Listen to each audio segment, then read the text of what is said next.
Sebab itu indikator kemerdekaan, kita kalau nak tanya merdeka ke tidak, jawapannya kena tengok dalam Quran. Sebab Allah ada menggarisbawahkan dalam Quran indikator bangsa yang merdeka. Apa ciri orang merdeka? Nombor satu, orang merdeka itu merdeka.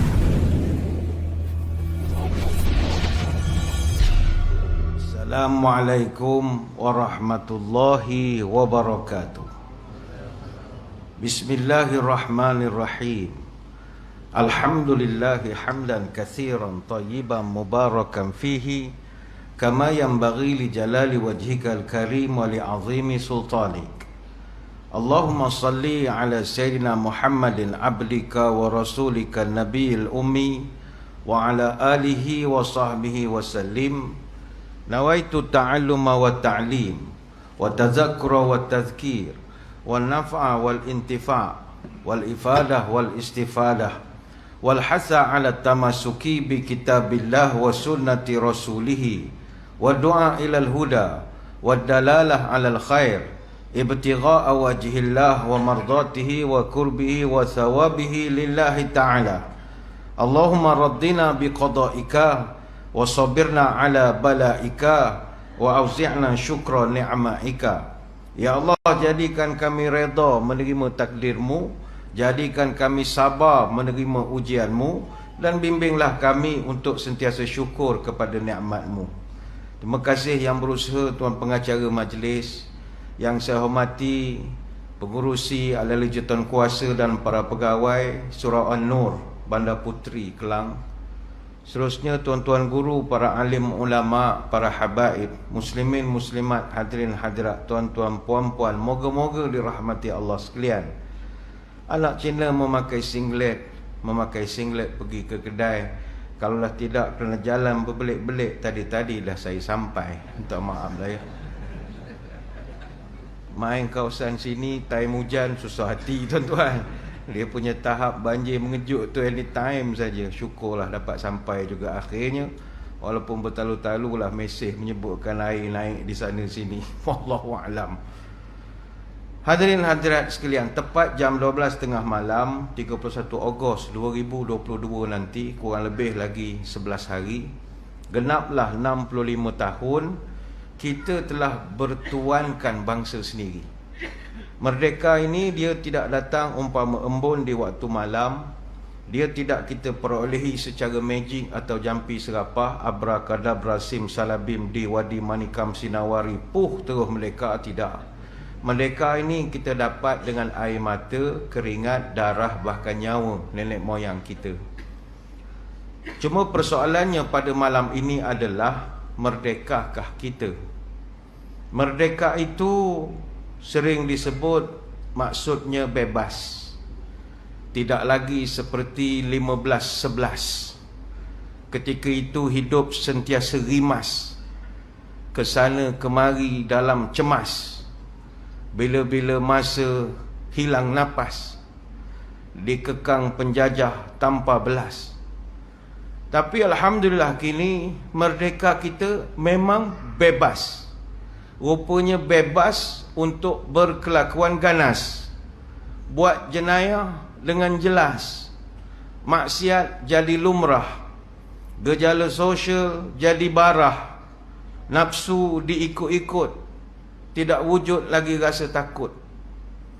Masa dulu merdeka itu berdikari, tokoh-tokoh berjuang untuk negeri.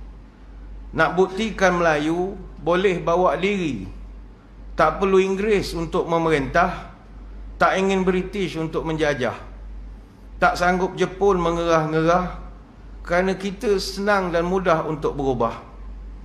Namun kini merdeka kita tetap saja berdikari. Namun anak-anak tak perlu patuh ibu bapa lagi. Hukum hakam agama tak payah dipeduli. Adat budaya buangkan ke tepi. Mengabdi kepada penjajah semula. Hidup ikut barat punya cara. Nak tiru semua gaya. Tak kisah apa orang nak kata. Aduhai, Merdeka itu rupa-rupanya disalah erti. Setahun sekali disambut angat-angatnya tai ayam. Anak-anak yang mengaku merdeka, sedarilah fenomena realiti. Usah diulit arus fantasi, bukalah mata, bersuaralah hati. Jauh di sudut jiwa, benarkah kita sudah merdeka?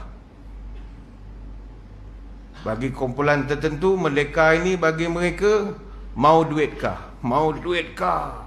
Mau duitkah? Duit saja jadi Tuhan mereka siang malam. Sebab itu indikator kemerdekaan, kita kalau nak tanya merdeka ke tidak, jawapannya kena tengok dalam Quran. Sebab Allah ada menggarisbawahkan dalam Quran indikator bangsa yang merdeka. Apa ciri orang merdeka? Nombor satu, orang merdeka itu merdeka jiwanya. Orang tua-tua dulu pesan pada anak cucu, lepas pada merdeka, pertama berdaulatlah dalam politik. Yang kedua, berdikarilah di bidang ekonomi. Yang ketiga, berperibadilah dalam kebudayaan. Ini yang dimaksudkan jiwa merdeka. Orang dulu, dia dijajah tapi jiwanya merdeka. Lawan tetap lawan. Orang sekarang merdeka tapi jiwa dijajah. Dijajah handphone, dijajah game, PUBG, TikTok. Dijajah makanan, makanan Korea, makanan Jepun, roti canai. Siang malam fikir nak mencekik tuan-tuan. Dia dijajah oleh budaya itu. Ada yang nak berdiri untuk semasa lagu Negaraku dikumandang pun tak sudi. Tak sudi pun. Yang cara budak muda lah. Yang cara orang surau ada juga. Tak payahlah melera-melera ni semua. Dunia Syekh. Oh, dia punya tahap dunia Syekh. Ini semua tak penting. Sebab itu kemerdekaan hakiki adalah terlepas daripada jadi hamba kepada makhluk. Tidak jadi hamba kepada kereta, harta, handbag, pangkat, gelaran, apatah lagi jadi hamba kepada musuh-musuh Islam. Mari kita ulang kaji balik kisah ataupun dialog antara seorang panglima besar kerajaan ataupun tentera Parsi, namanya Rostam Farrokhzad. Rostam Farrokhzad ini Commander-in-Chief of the Sassanid Persian Forces. Bukan kecil, dia ni Panglima 4-star General. Semasa Ma'rakah Qadisiyah, Rostam ni Panglima yang memimpin 80,000 angkatan tentera dengan 33 gajah perang. Ketika berlaku Ma'rakah Qadisiyah ataupun Battle of Qadisiyah pada bulan November tahun 636, tentera Islam dan tentera Parsi bertembung. Panglima orang Islam masa itu, Khalid Al-Walid, dapat daripada maklumat semboyan, Panglima Parsi panggil menghadap, nak berjumpa. Apa sebab you datang sini nak ajak gaduh? Apa hal? Khalid Al-Walid dia tanya, siapa nak jumpa? Katanya Panglima Rostam Farrokhzad, General 4-star. Khalid Al-Walid dihantar sahabat yang paling rendah sekali pangkat, Rabi'i bin Amir bin Khalid bin Amru Al-Asidi At-Tamimi radhiyallahu anhu. Dia ni dalam pasukan, saya ingat jawatan yang masa tu kena, saya ingat kena. Tak boleh kena gitulah.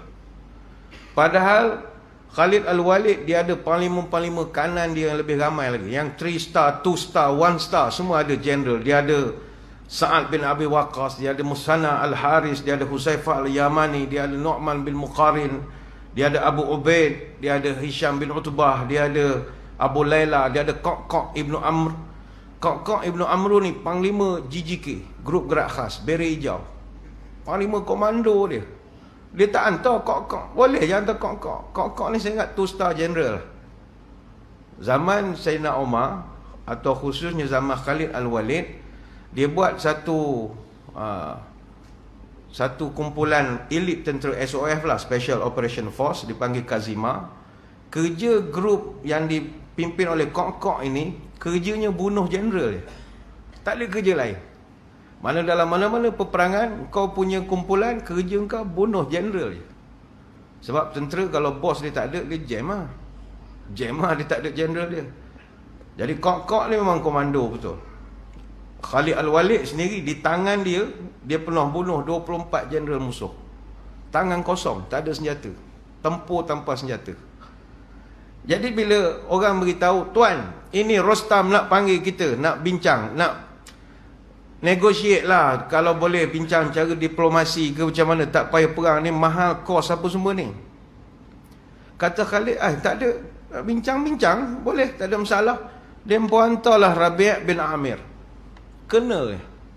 Bila dia hantar pegawai rendah, jumpa Panglima Foster musuh, Panglima tu dah goyang tuan-tuan. Cis, dia hantar kena dia jumpa aku. Dia dah underestimate dah. Ketika itu Panglima Parsi duduk keliling, Hormuz, Indazagor, Rostam Farrokhzad, Rahman Badu, Karan Skariah. Ini semua nama-nama besar yang dibincangkan di sekolah-sekolah ketenteraan, nama-nama panglima-panglima ini. Jadi ketika Rostam panggil dia, dia tanya, apa you semua datang? Mau kacau kita? Kita sini duduk baik-baik, mana ada kacau orang? Apa you kacau sini? Apa masalah you?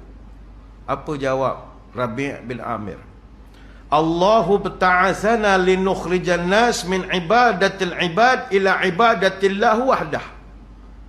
Kami ini datang untuk membebaskan kamu semua daripada jadi hamba kepada manusia supaya jadi hamba kepada Allah Subhanahu wa taala. Itu kerja kami sekarang.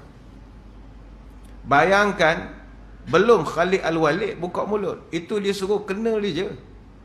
Bagaimana kuatnya semangat orang Islam dulu. Merdeka ini nak membebaskan kau daripada jadi hamba kepada manusia untuk jadi hamba kepada Allah. Akhirnya Rostam Farrokhzad pun kata, tak apalah, kita lawan sajalah, senang cerita. Berlakulah peperangan. Dan sepanjang tempoh peperangan Parsi dengan orang Islam, hampir 90,000 tentera Islam pernah berhadapan dengan 250,000 tentera Parsi. 15,000 orang tentera Islam terkorban, tentera Parsi 150,000 orang. Baik itu orang Islam dengan orang Parsi ni perang lama tuan-tuan, bertahun-tahun. Dan perkataan yang diucapkan oleh Rabi' bin Amir ini memang menjadi semboyan dalam setiap penaklukan dan peperangan, bahawa mereka nak katakan Islam datang bukan nak menjajah kamu, bukan nak mengambil harta. Macam orang putih, sama ada British ke Portugis ke Belanda ke, dia datang kita bukan nak membebaskan kita daripada hamba daripada hamba menjadi hamba lain. Dia memang nak ambil kekayaan kita.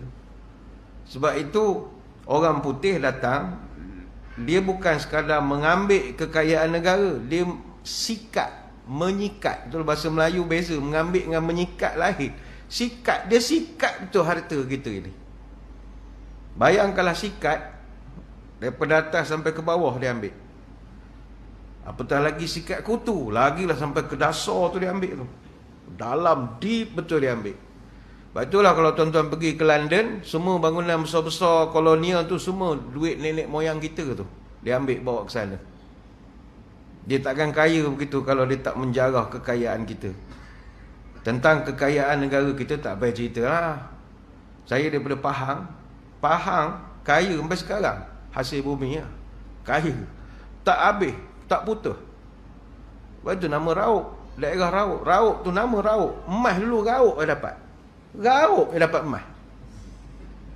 Sungai Koyan, kenapa nama Sungai Koyan? Berkoyan-koyan emas. Tapi habis sikat dia orang putih. Tinggal IBAM. IBAM tu pun orang putih, berbuah nama juga. Ke IBAM, IBAM, Kekayaan Negeri Pahang. Iron, bauxite, aluminium, mineral. IBAM. Takkan putus. Mana dia tak terliur mendatang.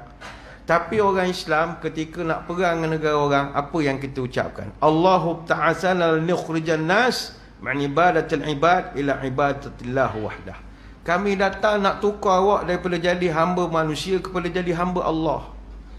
Ayat yang samalah digunakan oleh Ubadah As-Samit radhiyallahu anhu, yang ketika itu diutus oleh Panglima Amru bin Al-As, yang juga merupakan gubernur di Mesir zaman Sayyidina Umar.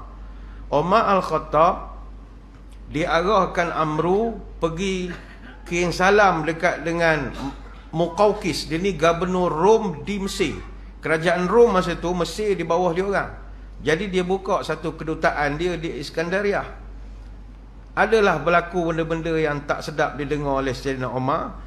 Dia hantar Amr al-As, engkau tolong bagi King Salam dekat dia, bagi kata dua sikit pada dia. Tolong sekolahkan sikit Muqawqis. Amr al-As dia tak pergi, dia hantar Ubadah bin Samit. Ubadah, engkau pergi settle. Ubadah pun pergilah jumpa dengan Gubernur Rom di Mesir nama Muqawqis. Ubadah kata, Tuan, saya diperintahkan bawa 3 pilihan pada Tuan. Ud'uhum ilal Islam. Fa'inhum abau fasalhumul jizyah. Fa'inhum abau fasta'in billah wa qatilhum. Saya punya bos pesan 3 perkara saja. Pertama, moh masuk Islam. Kalau Tuan tak sudi masuk Islam, tak ada masalah, bayar cukai.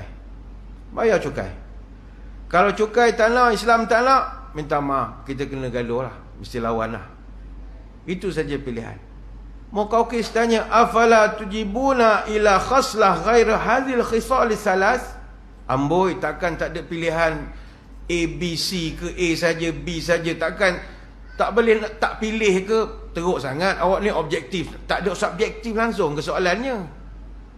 Jawab Ubadah bin Samit, farafa'a Ubadah yadai, dia angkat tangan dia ke arah langit. Kemudian dia kata, la wa rabbus sama wa rabbu hadhil ard wa rabbu kullu syai'. Demi Tuhan langit, Tuhan bumi, Tuhan segala-galanya, malakum indana khaslatan ghairaha fakhtaru li anfusikum. Kamu tidak ada pilihan, take it or leave it. Akhirnya berlakulah persekitaran. Baik itu orang Islam dulu jiwa kena kuat. Maka merdeka yang pertama adalah merdeka jiwa. Dan jiwa ini yang tidak ada pada anak-anak kita sekarang. Jiwa merdeka tak ada. Korea tak pernah jajah kita, tapi nak sangat jadi Korea. Kita pun tak faham juga asal saya. Opa, sesaya, opa. Sial betul lah. Senyum Korea, aku tak pernah jajah ke Malaysia, tapi semua rakyat dia jadi Korea belaka. San saya. Itu dah getinya pun. Makan Korea. Kita ada tua betul ikut jugalah. Terpaksa lah melayan nak cucu makan Korea. Kembang tekok tuan-tuan nak makan benda Korea ni. Jepun tahan lagi makan Korea. Aduh. Jiwa. Bukan kata tak boleh makan, tidak. Kalau pula kata ustaz ni nak membunuh bisnes orang. Tak. Jiwa. Yang kedua adalah pengisian. Ni yang saya sebut tadi. Dalam Quran, merdeka ni dia ada kriteria atau indikator pengisian dia. Kita boleh rujuk dalam surah Al-Hajj ayat 41. Tatkala Allah Ta'ala berfirman, alladzina immakkannahum fil ard. Yang kita garis bawahkan adalah perkataan makkannahum. Kata ulama tafsir, makkannahum itu maknanya kami teguhkan kedudukan mereka. Apa makna diteguhkan kedudukan? Iaitu kemerdekaan dari penjajahan. Maka Allah Ta'ala nak menyebut, dan mereka yang telah aku berikan kekuasaan memerintah di bumi ini, aqamus salata wa atauz zakata wa amaru bil ma'rufi wa nahau 'anil munkar wallahu akibatul umur. Jelas dalam ayat ini Allah Ta'ala sebut, sesungguhnya manusia-manusia yang aku berikan mereka, aku kukuhkan kedudukan mereka di bumi dengan kekuasaan, mesti ada 4 indikator. Maka kalau kita tak berjaya menjawab keempat-empat perkara ini, kita belum merdeka. Pertama yang Allah Ta'ala sebut, wa aqamus salah. Mereka itu adalah golongan yang mendirikan semayang. Semayang ni mungkin bagi tuan-tuan akan rasa, takkanlah ciri-ciri orang merdeka semayang. Negara kena jajah pun semayang. Tak. Benda ini kena read between the lines. Yang dimaksudkan sebagai solat itu mi'rajul mu'min, hubungan langsung seorang mukmin dengan Tuhannya. Ketika solatlah kalbu menjadi luluh. Ketika solat, fikiran menjadi jernih, air mata pun berderai. Ketika itulah peribadi seorang akan jadi lembut, santun, tenang, cenderung pada kebaikan. Maka perlakuan semayang itulah yang nak dibawa keluar kehidupan semayang. Baik itu dalam surah Al-Ankabut ayat 45 Allah berjanji, siapa yang semayang tatanha anil fahsya wal munkar. Dia tak akan buat benda-benda fahsyak dan munkar. Apa makna munkar? Munkar ni yang Allah tak suka. Apa makna fahsyak? Fahsyak ni yang manusia tak suka. Benda-benda, ada orang dia langgar traffic light. Bila kita marah dia, awak cari dalam Quran mana ayat tak boleh langgar traffic light. Tak betul, awak tak ada ilmu cakap. Cakap awak tak ada ilmu. Walaupun traffic light tu tak ada di dalam Quran, hadis, tapi awak melakukan satu perkara yang orang tak suka, tu dia panggil fahsyak. Ataupun kita berpakaian yang tak sesuai dengan majlis misalnya. Pergi ke negeri kahwin pakai tak betul. Dress what you want to be addressed kan. Awak nak dipanggil apa, pakailah yang semenggah dengan gelaran awak. Kalau tak, orang tak layan jangan marah. Pakai tak semenggah. Walaupun benda tu, mana dalam Quran sebut mesti pakai smart aku nak pergi kahwin. Lah, ini legally right, morally wrong. Itu semua masuk dalam fahsyak. Orang sembayang punya orang, dia mesti jaga itu. Fahsyak dia tak buat, mungkar dia tak buat. Baik itu kata orang tua-tua, bila subuh utuh, pagi kan tumbuh, hati teduh, peribadi tak angkuh, keluarga tak keruh, damai kan berlabuh. Bila zuhurnya teratur, diri jadi jujur, hati tidak kufur, rasa selalu syukur, amal tak uzur, keluarga akan akur, peribadi makin makmur. Bila asarnya kelak, jiwa jadi sabar, raga jadi tegar, senyum makin lebar, rezeki makin lancar. Bila maghribnya tertib, wirid jadi karib, jauh dari aib, syafaat takkan raib. Bila isyaknya terjaga, malam bercahaya, gelap tak terasa, insya-Allah hidup damai sejahtera. Solat itu dia membentuk peribadi. Dan kata para ulama tafsir juga, redaksi di dalam ayat ini Allah Ta'ala gunakan redaksi jamak ataupun plural. Aqamus solah. Apa artinya? Maknanya banyak. Artinya solat itu dilaksanakan bukannya di rumah kita, sebelah kepala katil rumah kita, tapi berjemaah lah bersama dengan orang lain di masjid ataupun surau. Sebab itu penilaian Allah, hamba yang merdeka adalah hamba yang mendirikan sembahyang berjemaah. Maka selagi masjid kita tak dapat dipenuhi, selagi itulah kita boleh bertanya soalan, merdekakah kita? Tuan-tuan sekalian, kami yang jaga masjid surau ni, sekarang ni umpama pungguk rindukan bulan. Rumah buruk pintu 9, nanti roboh tidak akan roboh. Laksana pungguk rindukan bulan, menanti jatuh tidaklah jatuh.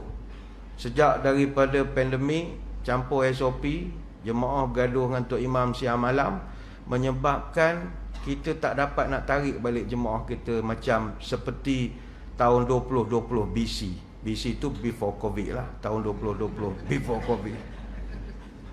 Memang masalah. Kami payah nak kumpul balik lah. Macam dulu-dulu susah. Macam dulu susah sikit lagi. Sampai kami pun tak tahulah nak buat apa, nak bagi jemaah ramai. Program buat dah, tapi serupa ini jugalah. Dia, kadang kami sampai terfikir, kalau adalah mana-mana orang jual tangkai-tangkai pelarih ke mana, nak try gantung depan surau. Kok mana tahu ramai orang. Bergurau lah sama-sama mesuarat kita kan. Macam mana nak ramai kau? Kita try gantung pelarih sekali. Mana tahu yang datang orang. Gurau sajalah, bukanlah betul nak buat. Payah kita nak menarik masyarakat untuk kembali datang ke masjid. Apatah lagi, masa SOP dulu, jemaah ramai yang marahnya masih tak habis kepada kita yang mengurus masjid surau ini.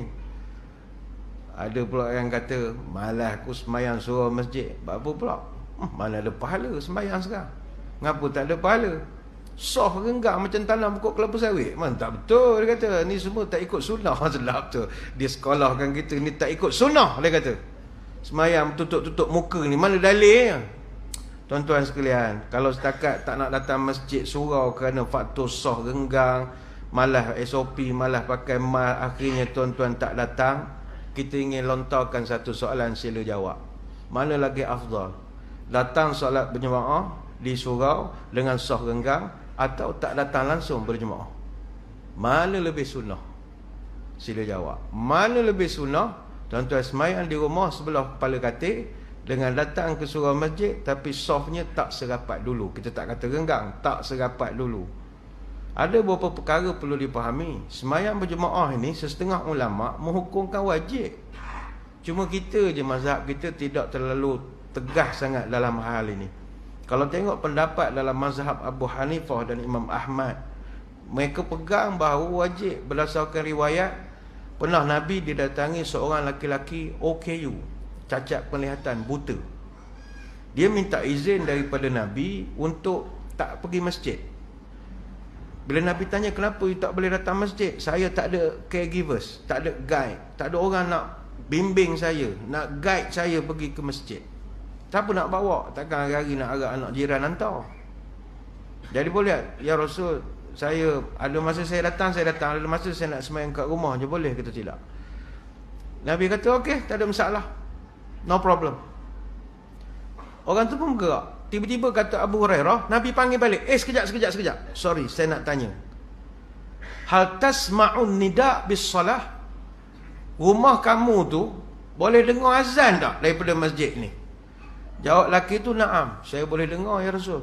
Maka kata Nabi, minta maaf, fa'ajib, kamu tetap kena datang sembahyang selama mana kamu mendengar panggilan azan. Ini hadis riwayat Imam Muslim. Maka bayangkanlah seorang OKU, sepatutnya berilah sedikit kelonggaran. Dia kan susah. Tak, begitu pentingnya sembahyang berjemaah, Nabi tak luluh permohonan dia. Bahkan ada dalam hadis yang lebih keras, meninggalkan sembahyang berjemaah adalah sifat munafik terang-terangan. Sifat munafik paling terang sekali. Hadis panjang daripada Abdullah bin Mas'ud, man sarrahu an yalqallah ghadan musliman falyuhafiz ala haula'i salawati haitsu yunada bihinna. Siapa-siapa, kata Nabi, yang nak berjumpa Allah dalam keadaan selamat, hendaklah dia menjaga sembahyang berjemaah di mana sahaja azan berkumandang. Walaqad ra'aituna wa ma yatakhallafu anha illa munafiqun ma'lumun nifaq. Dan sesungguhnya aku menganggap orang yang tidak hadir untuk berjemaah adalah munafik yang jelas munafiknya, original punya munafik. Ini hadis riwayat Imam Muslim. Jadi adakah kita masih lagi nak bertarik tolak, tak apalah, tak sembahyang surau masjid, sekarang ni pun soh genggam, pahala tak banyak? Hujah tu tak terpakai. Hujah itu tidak terpakai. Mesti mau datang sembahyang berjemaah. Sampaikan Ibn Mas'ud lagi keras lagi, walau annakum sallaitum fi buyutikum kama yusalli hadzal mutakhallif fi baitihi la taraktum sunnat nabiyyukum walau taraktum sunnat nabiyyukum la dalaltum. Siapa-siapa yang sembahyang di rumah, maka dia telah meninggalkan petunjuk ajaran Nabi. Siapa meninggalkan petunjuk ajaran Nabi, pasti sesat orang itu, pasti sesat. Ni kata Ibn Mas'ud. Kita tak adalah sampai nak mewajib-wajibkan kita sampaikan tuan-tuan rasakan tekanan perasaan terus stres pula seorang. Tak. Tapi jangan pandang rendah kepada kepentingan sembahyang berjemaah. Orang kalau jiwa merdeka, sembahyang jemaah tak tinggal. Saya biasa jumpa orang tuan-tuan, dia pergi ke mana-mana pun, outstation ke Pantai Timur ke utara ke mana, dia kalau cari masjid, cari hotel, mesti dekat masjid. Dia tanya, bagus dulu hotel kat masjid, kenapa? Subuh sembahyang jemaah, Ustaz, saya nak pergi sembahyang sekali dengan orang surau masjid. Dia pesen dia itu. Ada orang kalau pergi luar negara, tempat wajib dia cari masjid. Macam kita tak lah, musafir kan, mana pergi masjid? Tak. Ada orang pergi ke London, cari masjid di Central London. Pergi ke Sydney, cari masjid di Sydney. Pergi ke Korea pun cari masjid di Korea. Pergi Hong Kong, cari masjid di Hong Kong. Dia kok mana pun dia, jiwa dia dekat dengan masjid. Ini orang merdeka. Ini orang merdeka. Sebab itu berusahalah kita untuk menjadi orang yang lekat duduk di masjid dan surau. Cuma apabila kita dah ajak jemaah untuk datang ke masjid, timbul sekarang masalah, bagaimana pula persiapan pihak masjid dan surau dalam menerima jemaah. Ini juga persoalan. Yang ini kita akan rungkaikan kemudian, kerana saya ingat kita beri laluan dulu kepada azan isyak yang akan berkumandang selepas ini. Sempatlah Bilal bersiap-siap. Maka tuan-tuan jangan ke mana-mana, kita akan kembali lagi selepas ini. Muslimin muslimat yang dirahmati Allah sekalian, kita kembali menyambung syarahan kita pada malam ini, merdekakah kita? Saya mohon izin daripada jemaah untuk kita menganjakkan sedikit pelaksanaan solat isyak untuk kita habiskan perbicaraan pada malam ini. Balik kepada membicarakan merdekakah kita, indikator kemerdekaan itu boleh kita lihat di dalam Al-Quran, yang mana Allah Ta'ala menyebutkan bahawa ciri-ciri orang yang aku berikan kekuasaan, diteguhkan kaki mereka menjadi pemimpin, mereka itu mestilah iltizam melaksanakan solat beramai-ramai. Maka ukuran solat berjemaah adalah ukuran kemerdekaan, tanda orang yang cinta kepada masjid. Cuma kepada pihak masjid dan surau, kita bila nak ajak orang datang, kita kenalah memainkan peranan untuk melipat gandakan lagi persiapan, khususnya dari segi aktiviti-aktiviti kerohanian, bagi memancing kedatangan jemaah ke masjid ataupun surau. Sekarang ni banyak masjid yang buat program-program yang kreatif, banyak nak meramaikan orang, terutamanya sembahyang subuh. Banyak ada yang buat cabutan bertuah pun ada. Suruh jemaah datang buat cabutan bertuah, ada yang buat insentif, anak-anak muda datang dapat RM5. Suka budak-budak sebelum pergi sekolah, dia naik van dengan makcik tu, siap suruh pesan makcik singgah masjid je boleh nak semayang. Nunggulah makcik tu dalam van, budak-budak ni semayang. Habis dapat RM5, dia suka. Yalah, ini kita tak kata boleh ataupun tidak. Kreativiti nak mengajak orang datang ke masjid surau untuk berjemaah.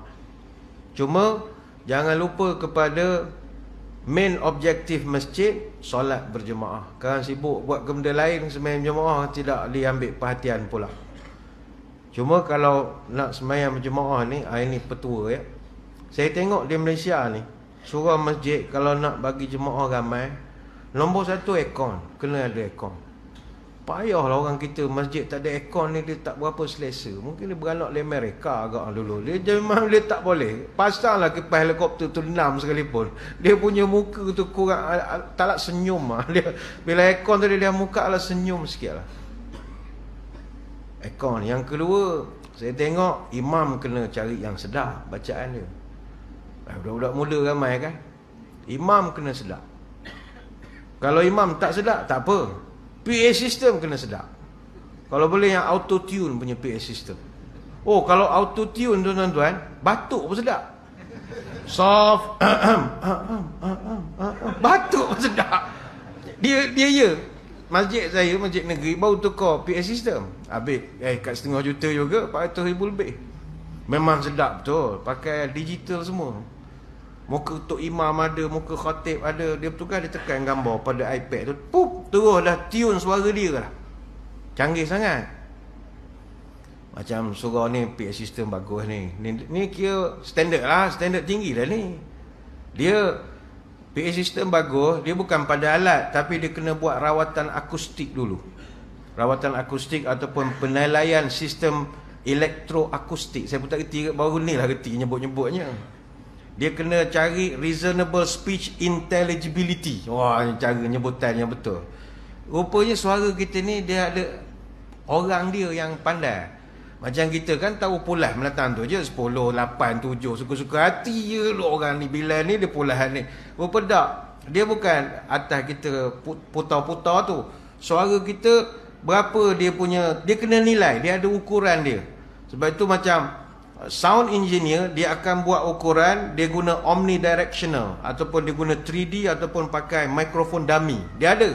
Dia datang tempat kita, dia letak satu alat omnidirectional tu, dia macam speaker besar, dia pasang satu bunyi, pong, dia ukur berapa gema. Wah, itu memang engineer betul lah. Bukan level-level pasang barang karaoke rumah kahwin ni, tak jadi. Dia kena engineer betul. Lah kita lu tak kenal orang, nampak dia selalu buat DJ rumah kahwin, panggil tolong buat masjid punya, tak jadi. Karaoke lain, DJ rumah kahwin lain. Dia orang Studio jamming pun lain. Studio jamming dia tahu dunia dia lah. Untuk indoor kena ada orang dia. Ni bukan nak kempen tak, cerita je. Cerita je. Dia kalau ukuran gema dalam masjid mesti berada pada tahap 2.0 dan 2.5 saat untuk bunyi mid frequency sound. Untuk frekuensi pertengahan di antara 500 sampai 1000 kHz. Kemudian bila dia dah pasang barang, akustik dari segi sistem elektro akustik itu, sebab ada dinding yang dia kena taruh benda tertentu supaya suara, saya tak kerti jugalah benda pantul-pantul suara ni. Kalau tak macam jadi dewan badminton kan, tak ada kapet, kan jamming kita dulu dalam studio kan taruh sarang telur. Itu rupa sarang telur bukannya buat hiasan. Dia untuk akustik ha. Jadi masjid dia ada cara dia juga.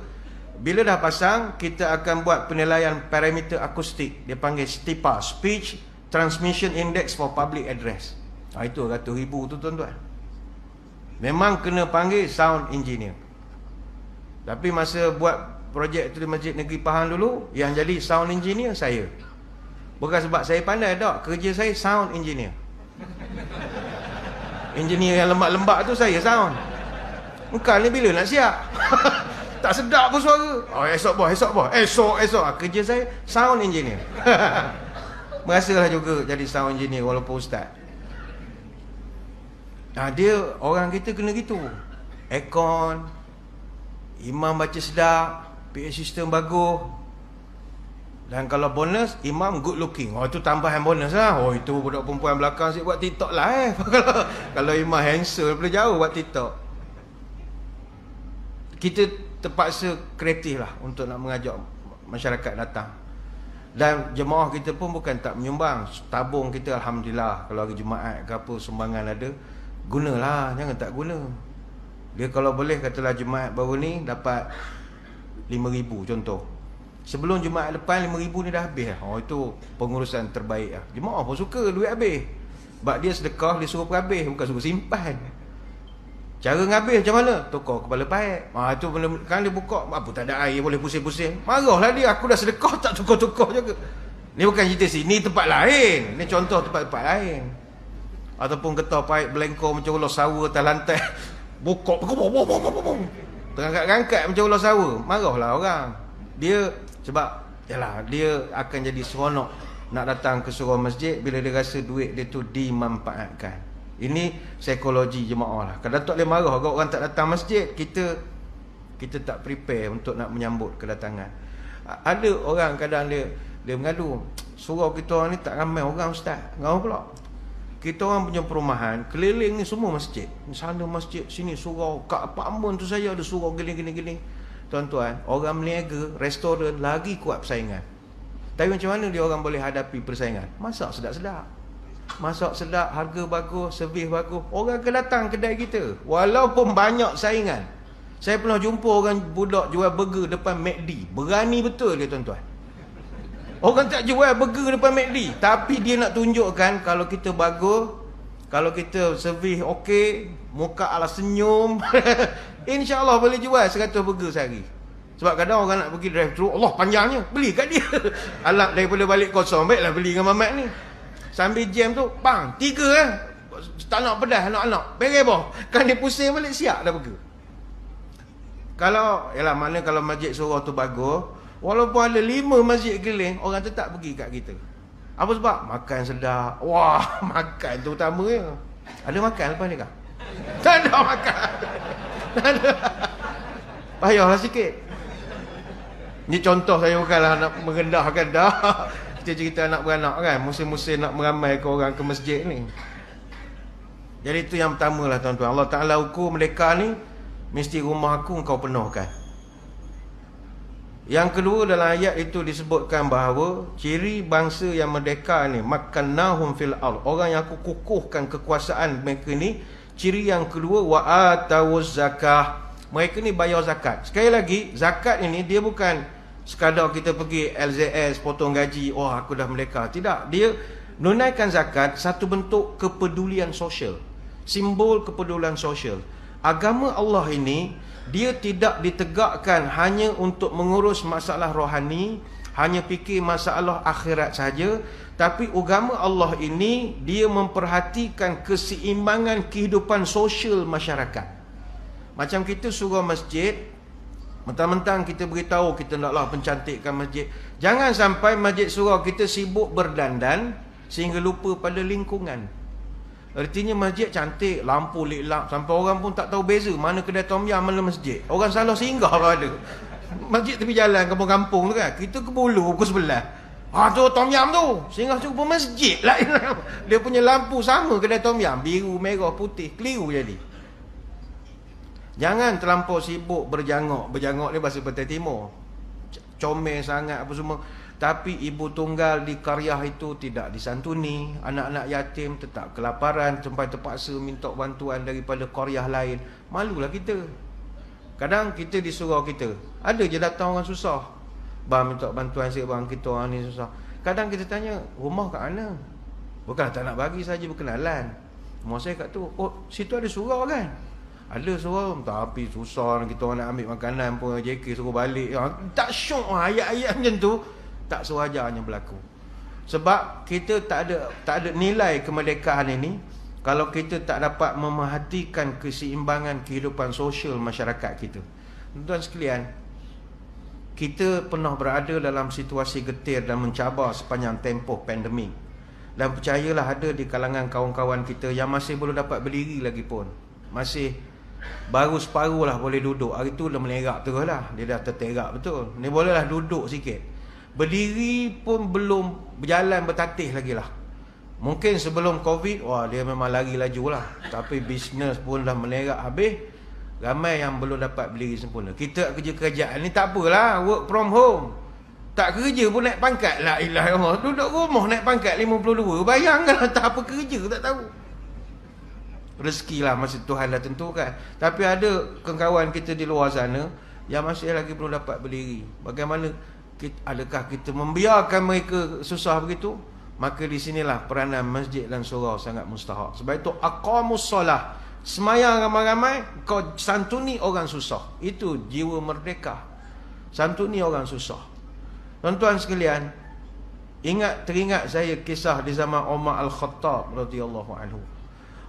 Sayyidina Umar ini tuan-tuan disebutkan oleh para ulama, ni'mar rajuli Umar yaqtadul aramil wal aitam wa yahmil lahum ta'amum wa hum yanam.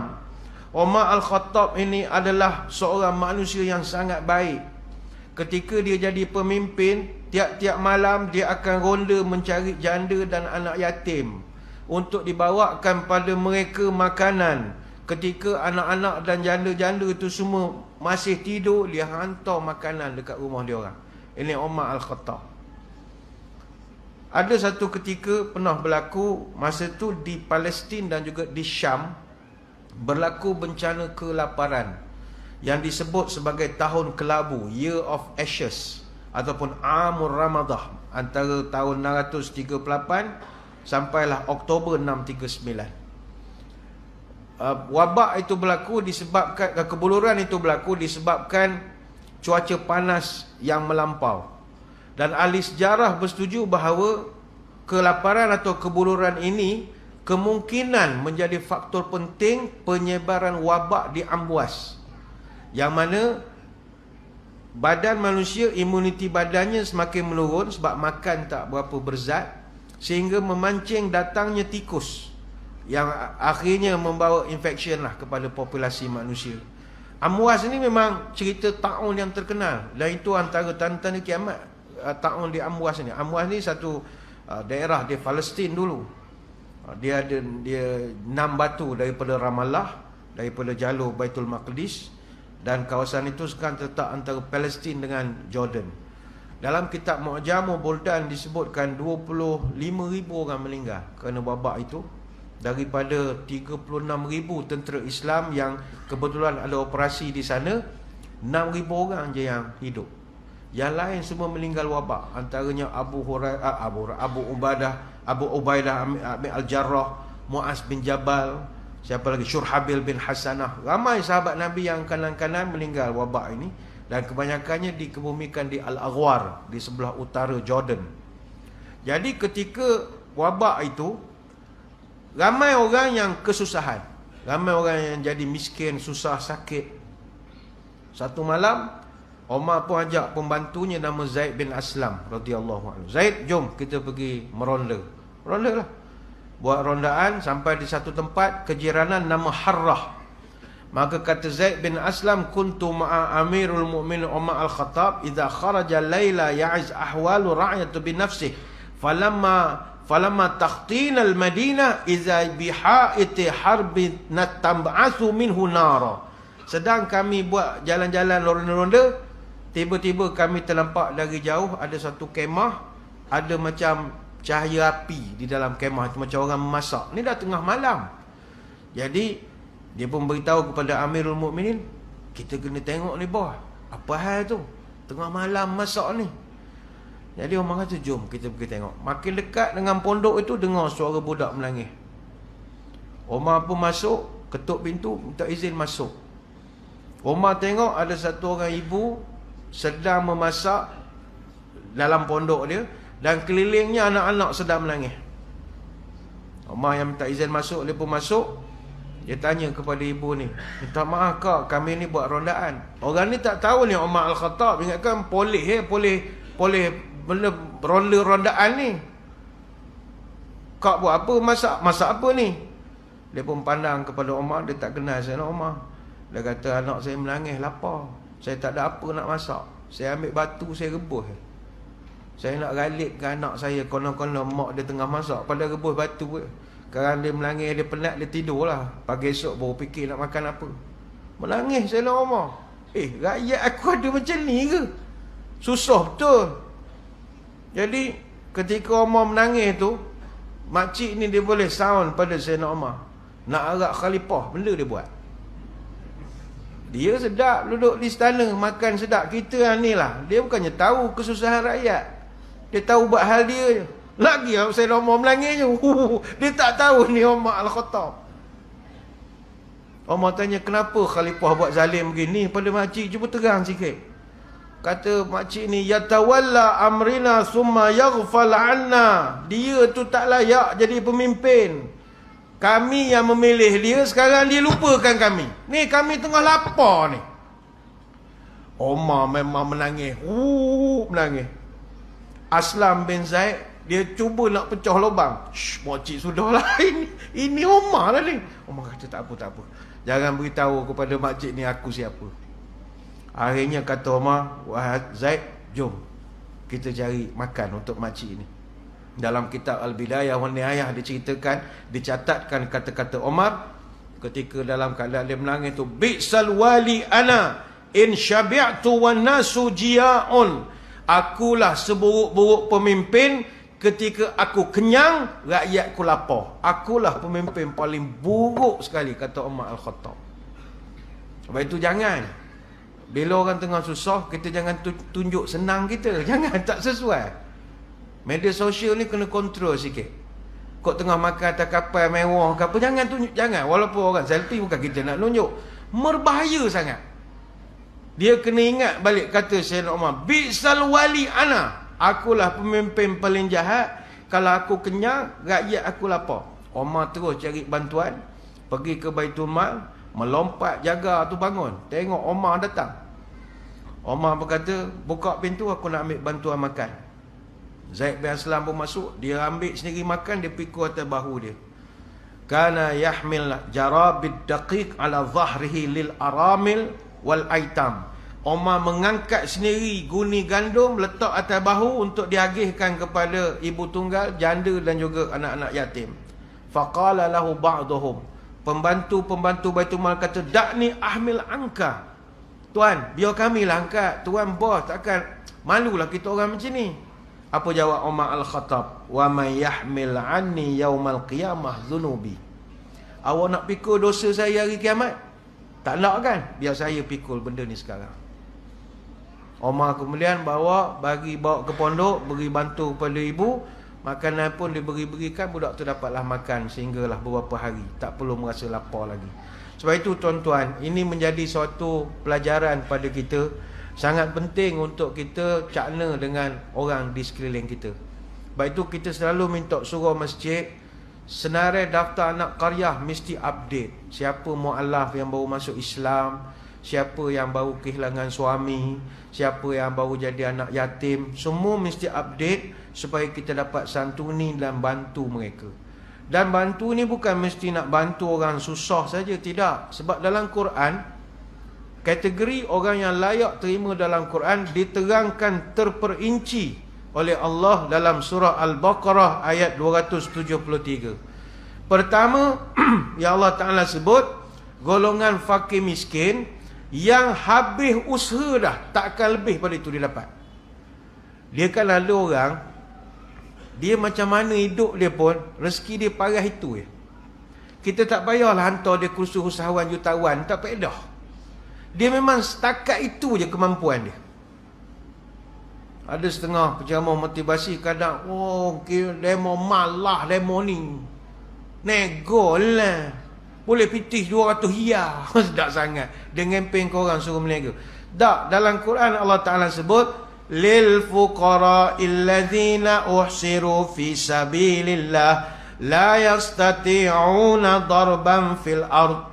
Bantulah orang-orang fakir miskin yang mana mereka ini tidak berupaya pun untuk keluar daripada kemiskinannya itu. Baik itu Imam Syafi'i dan Imam Hanbali, dia ada buat takrifan tentang siapa orang miskin. Kata dia orang miskin, dia ada beza fakir, miskin. Fakir ni orang yang tak ada harta langsung. Keliling kita ada tak orang begini? Ada. Orang tak ada harta langsung. Mereka tidak ada harta, atau tidak ada pekerjaan, atau ada pekerjaan tapi pekerjaan pula tidak halal, ataupun ada pendapatan tapi pendapatannya tidak mencapai 50% daripada had kifayah untuk keperluan diri dan juga tanggungan dia. Dia had kifayah ini merangkumi 6 aspek keperluan basic needs dalam hidup: perlindungan, makanan, pakaian, perubatan, pendidikan, pengangkutan.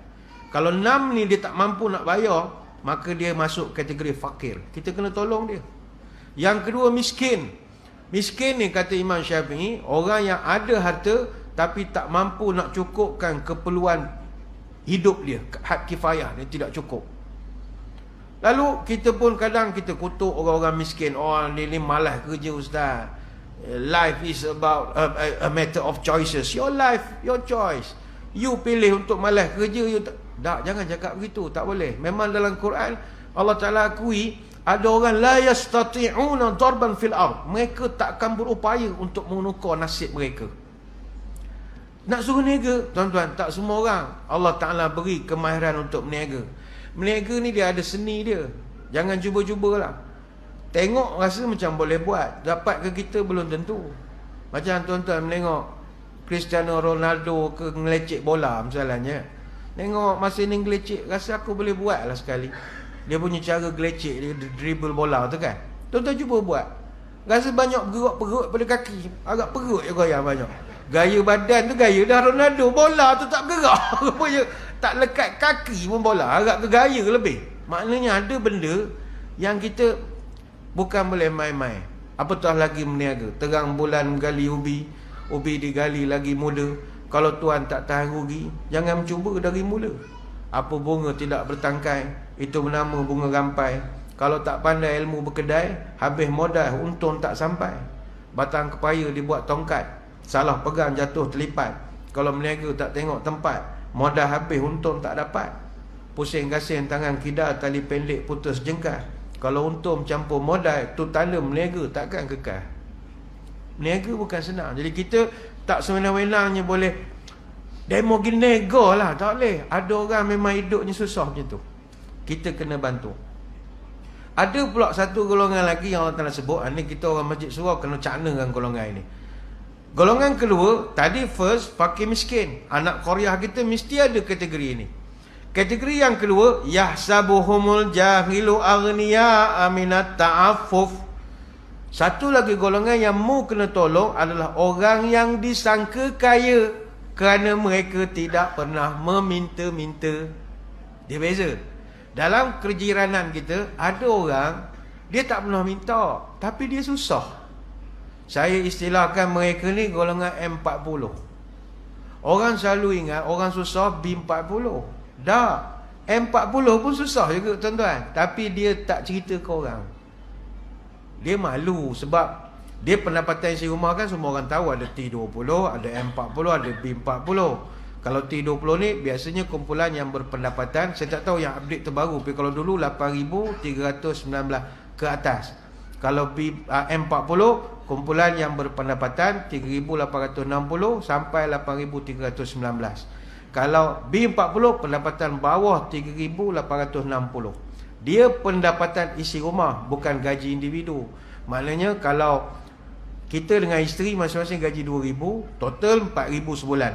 Jadi kita dalam kategori pertengahan, M40. Dia panggil middle class, M40. Golongan M40 ni rata-rata orang muda.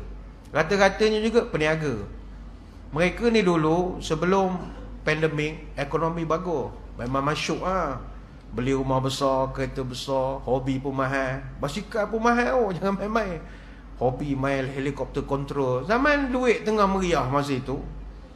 Bila ekonomi buruk sewaktu pandemik, projek tak jalan, bayaran sangkut, bisnes lingkup, pukulan kepada golongan M40 ini tidak kurang hebatnya sebab mereka ni ada komitmen bulanan.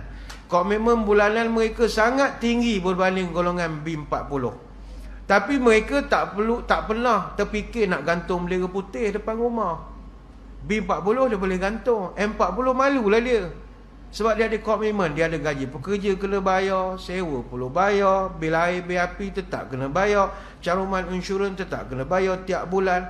Semua komitmen bulanan berjalan walaupun pendapatan mereka turun ke sifar ketika negara tengah lockdown masa itu, masih kena bayar. Jadi berapa lama geng ni nak bertahan dengan 2-3 bulan tanpa satu sen income? Jadi golongan ini juga memang susah.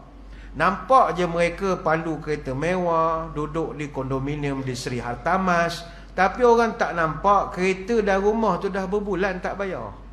Dah lama tak bayar.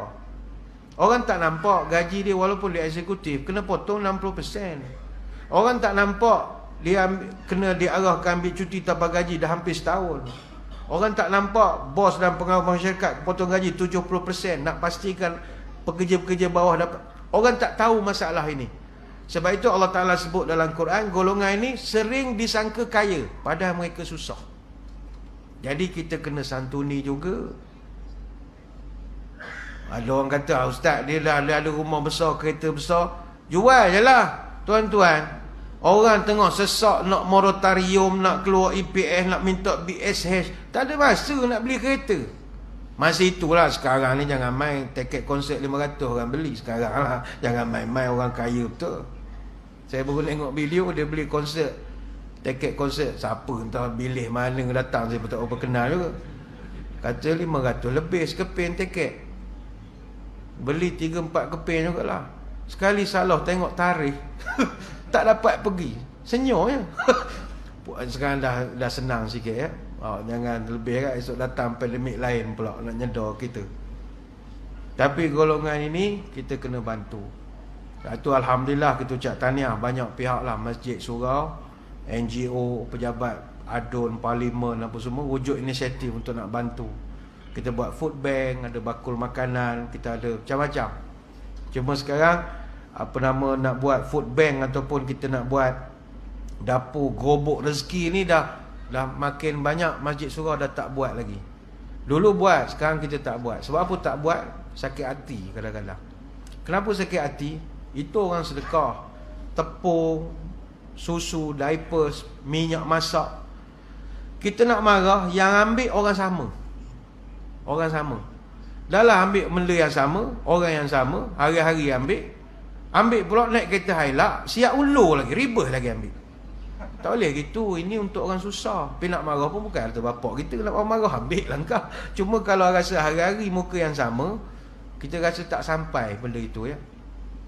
Lepas tu kepada golongan yang dapat bantuan ni, jangan pula tamak lebih-lebih ketika orang beri bantuan, jangan. Ada satu pesanan daripada Sahal bin Hanzaliyah, Nabi pernah sebut, man sa'ala wa indahu ma yughnihi fa innama yastaksir min jamri jahannam.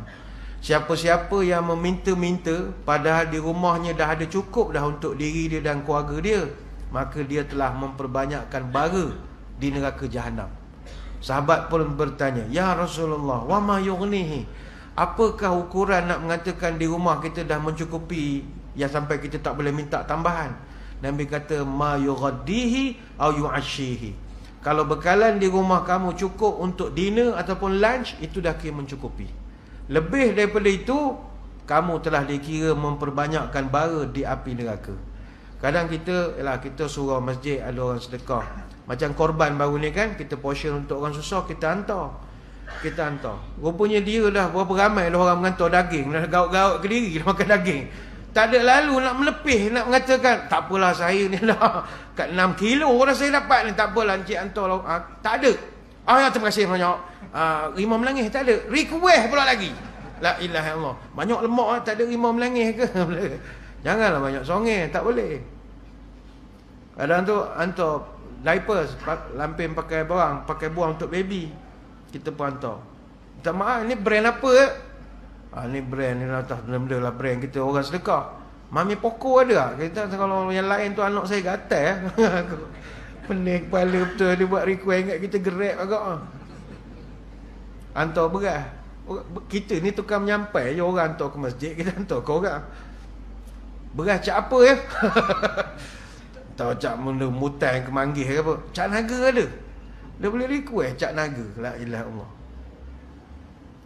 Ini kena kita hati-hati. Yang penting, kalau hidup hendak selamat, Al-Quran dijunjung dirikan solat. Kalau hidup hendak berkat, rezeki yang dapat, bawa-bawalah berzakat. Ini yang maknanya ciri bangsa yang merdeka, saling bantu-membantu sesama mereka. Gunung Tahan sama didaki, Sungai Pahang sama direnang. Kalau kita bersatu hati, semua yang susah akan menjadi senang. Baik tu orang tua-tua dulu, dia ajar kita bekerjasamalah. Yang buta mengembuh lesung, yang pekak membakar meriam, yang bisu menyimpan rahsia, yang tempam menjaga tongkat, yang kurus menjaga lauk, yang gemuk mengimbang perahu, yang cerdik diajak berunding, yang rendah menyusuk kalung, yang tinggi menjulang rabung. Maka kita hidup bantu-bantu. Itu yang kedua, saya akan ringkaskan saja.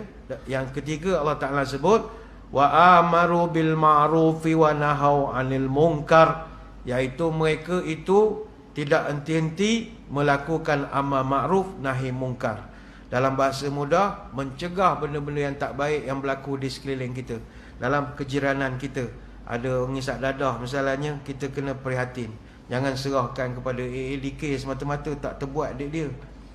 Budaya menjaga tepi kain orang itu perlu dihidupkan. Dulu orang tak boleh, dia kata jangan sibuk orang, mind your own business lah, so jaga tepi kain orang. No, Islam suruh jaga tepi kain orang. Yang Islam tak bagi, masuk dalam kain orang, itu tak boleh. Engkau sekarang kan masuk, engkau pergi stok dia buat apa? Itu masuk dalam kain dia. Engkau pergi kaji, cari, cyber trooper kan, cari, itu masuk dalam kain, memanglah jumpa pelik-pelik bendanya. Tapi jangan, disuruh jaga tepi kain, kena jaga. Nampak anak dia dating ke apa, beritahu kaya, nampak anak tadi. Bukanlah campur hai awak, tak ni orang hantar gambar, nasihat je. Kena ada budaya itu. Dan yang terakhir, yang keempat, walillahi aqibatul umur. Hendaklah mereka itu, kata Allah, mengembalikan semua urusan mereka kepada aku ketika mereka telah merancang untuk melakukan sesuatu. Hadirin hadirat sekalian, marilah kita duduk bersama berlapang dada, duduk berkawan bertenggang rasa. Orang pendendam hatinya hitam, orang cemburu hati berbulu, orang pendendam imannya padam, orang pendengki hatinya itu berdaki. Maka untuk kita nak jadi bangsa merdeka, kalau tuan-tuan perasan perhalusis tu yang saya sebutkan tadi, read between the lines. Kenapa Allah Ta'ala letakkan indikator bangsa merdeka semaya, zakat, semaya, zakat, kemudian mereka balikkan semua urusan pada aku, dan mereka itu amal ma'ruf nahi munkar, iaitu kita memperkuatkan sesama kita. Tak ada guna kalau kita berpecah belah. Sekarang ini yang kita takut, musuh tidak kelihatan, tapi pertama musuhnya itu gunting dalam lipatan, yang kedua api dalam sekam, yang ketiga musuh dalam selimut, yang keempat telunjuk lurus kelingking berkait, yang kelima musang berbulu ayam. Maka menghadapi 5 musuh yang tak kelihatan ini, ayo kita kuatkan perpaduan sesama kita.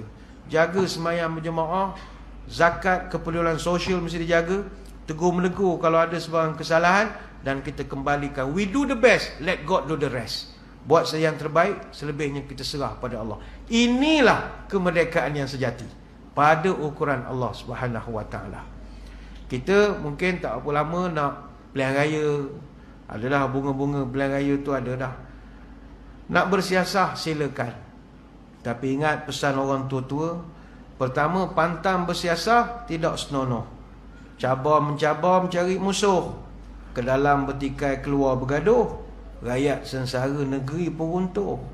Kedua, pantang siasah melurutkan nafsu, berebut kuasa palu memalu, tamakkan harta tak ingat malu, negeri rosak akan banyaklah seteru. Ketiga, pantang siasah mabukkan pangkat, berebut kedudukan jilat menjilat, berebut kuasa hambat menghambat, negeri rosak nama pun cacat, hidup dan mati akan dilaknat. Keempat, pantang siasah memecah belah, mengadu domba umat manusia, baik sekaum sama bangsa maupun antara keluarga dan marga. Moga-moga apa yang kita bincangkan malam ini memberi manfaat kepada kita bersama. Saya ucapkan ribuan terima kasih di atas undangan. Mohon maaf sebarang kekurangan. Moga-moga kita dapat bertemu pada lain-lain kesempatan. Sebelum berpisah, marilah kita menadah tangan berdoa. Moga majlis kita sama-sama diberkati oleh Ilahi. A'udzubillahi minasyaitonirrajim. Bismillahirrahmanirrahim. Allahumma salli wa sallim ala sayyidina Muhammadin salatan tukhrijuna biha min zulumatil wahmi. Allahumma tawil umurana wa sahih ajsadana wa nawwir qulubana wa thabit imanana wa ahsin a'malana wa wasi' arzaqana wa ilal khairi qaribna wa 'anil syarri ab'idna wa qdi hawaijana fid din wad dunya wal akhirah innaka 'ala kulli syai'in qadir. Ya Allah, panjangkanlah umur kami, sihatkanlah tubuh badan kami, terangkanlah hati kami, tetapkanlah iman kami, elokkanlah amalan kami, luaskanlah rezeki kami, dekatkanlah kami dengan kebaikan, jauhkanlah kami dari kejahatan, kabulkanlah segala doa kami, sama ada dalam urusan agama, dunia ataupun akhirat. Subhanakallahumma wa bihamdika, nasyhadu an la ilaha illa anta, nastaghfiruka wa natubu ilaik. Wa sallallahu ala sayyidina Muhammadin wa ala alihi wa sahbihi wa baraka wa sallam. Walhamdulillahi rabbil alamin. Sekali itu wabillahi taufiq wal hidayah. Assalamualaikum warahmatullahi wabarakatuh. Wallahu a'lam.